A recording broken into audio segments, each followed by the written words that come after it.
Hello everyone, and welcome to a deeper look into crime. Today's explainer pulls us way past the typical street-level view of narcotics and plunges us directly into the dark, highly structured architecture of organized terror. We are going to forensically profile drug cartels not merely as criminal syndicates or loose alliances of thugs, but as incredibly complex, psychological power systems. We'll be exploring exactly how these organizations weaponize the human mind to maintain an absolute iron grip on their territories and beyond. It's so easy to look at the headlines and assume that the brutality we see is just raw, unchecked savagery. But that raises a really foundational question for our investigation today.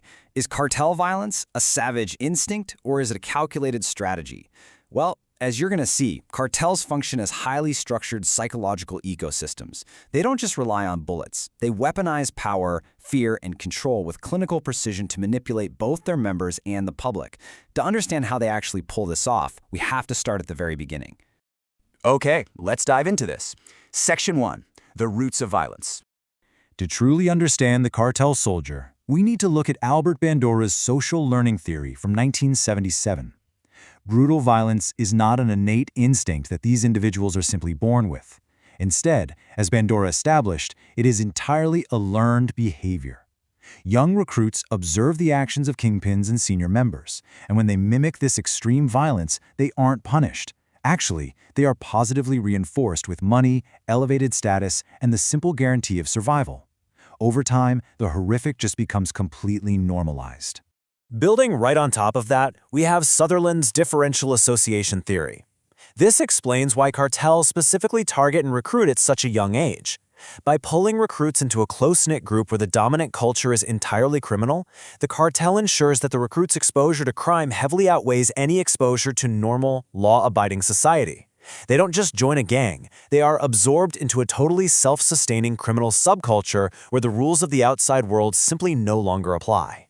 And this brilliantly illustrates a chilling reality when we compare emotional violence to instrumental violence.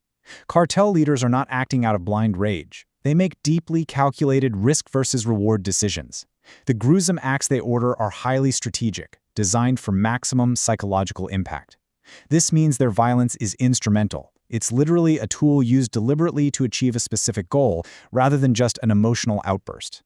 Section 2. The psychology of power. For a cartel kingpin, millions of dollars are eventually just not enough.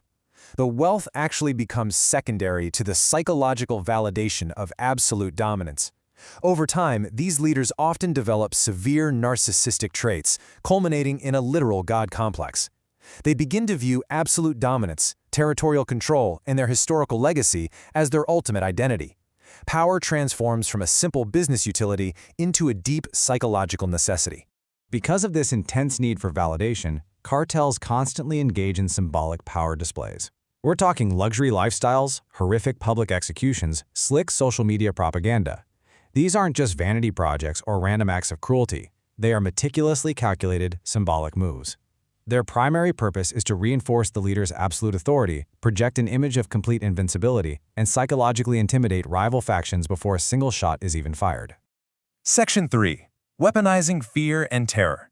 Cartels implement terror-based governance through a very specific, brutal set of tactical steps. First, they establish dominance through extreme public violence. Second, they escalate to psychological warfare, like disseminating torture videos or leaving bodies as overt messages.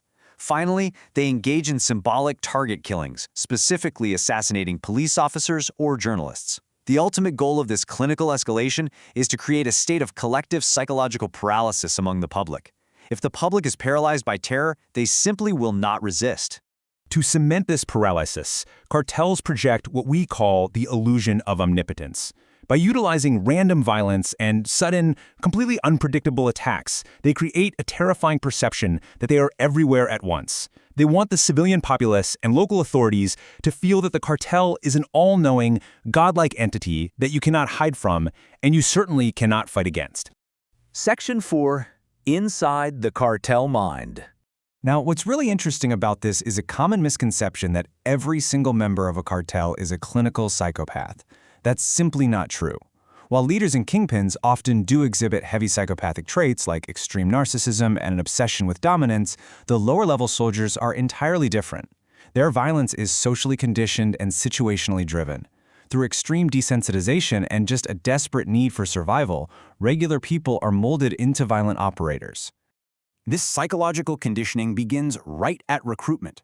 Cartels deliberately prey on the vulnerable, specifically targeting marginalized, impoverished youth. And they aren't just offering a job. They are offering a powerful, albeit distorted, sense of identity and belonging. They provide an elevated social status in communities where these youth previously had none, and they guarantee economic survival and physical protection in exchange for total, unquestioning loyalty. Let's move to Section 5, Architectures of Total Control. Let's see how this builds internally. Cartels enforce loyalty through terror. It starts with the promise of brutal, often fatal punishment for even a hint of disloyalty. This is backed up by intense internal surveillance. Members are literally constantly watching each other. Finally, there is forced participation in violence, which acts as a macabre loyalty test. By forcing a new recruit to commit a horrific act, the cartel creates a terrifying state of internal psychological entrapment. The member can never go back to normal society. They are entirely trapped. Externally, their control mechanisms are just as sophisticated. They often act as an alternative government. They provide jobs and financial aid to impoverished towns, intentionally creating community dependency. They enforce their own rules, essentially replacing the local state. Concurrently, they are bribing officials and infiltrating local law enforcement. This dual approach of creating community dependency while driving systemic corruption completely blurs the line between state legitimacy and criminal power. Section 6. The threat across the border. The progression from foreign soil straight into local American communities is a well-oiled machine. Within days, corrupted supply chains in the origin country gather the narcotics. Within weeks, these are trafficked across the border and handed off to local street gangs for distribution. Over months, we see the tragic spillover, kidnappings, assassinations, and territorial disputes occurring directly on U.S. soil. And over years, this evolves into deeply entrenched, nationwide money laundering operations, backed by an overarching, fear-based reputation. It's a dark psychological mythos that terrifies communities thousands of miles away from the cartel's headquarters. The federal countermeasures deployed to fight back are immense. The DEA and FBI organized crime units lead the charge, relying heavily on intelligence-led policing rather than just street-level arrests. A massive component is financial tracking, following the money to hit the cartels where it hurts, coupled with essential international cooperation. However, law enforcement faces some severe challenges.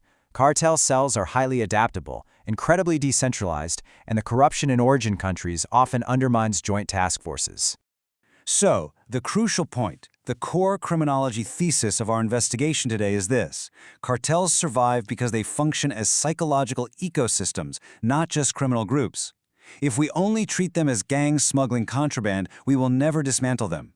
They are sustained by manipulating identity, engineering fear, and conditioning human behavior on a mass scale. Which leaves us with a final, unsettling thought to consider. If cartels thrive by weaponizing the human mind, how do we break an ecosystem built entirely on fear? Comment your thoughts on this video. Also, subscribe to us to see more videos like this in the future. See you in the next video.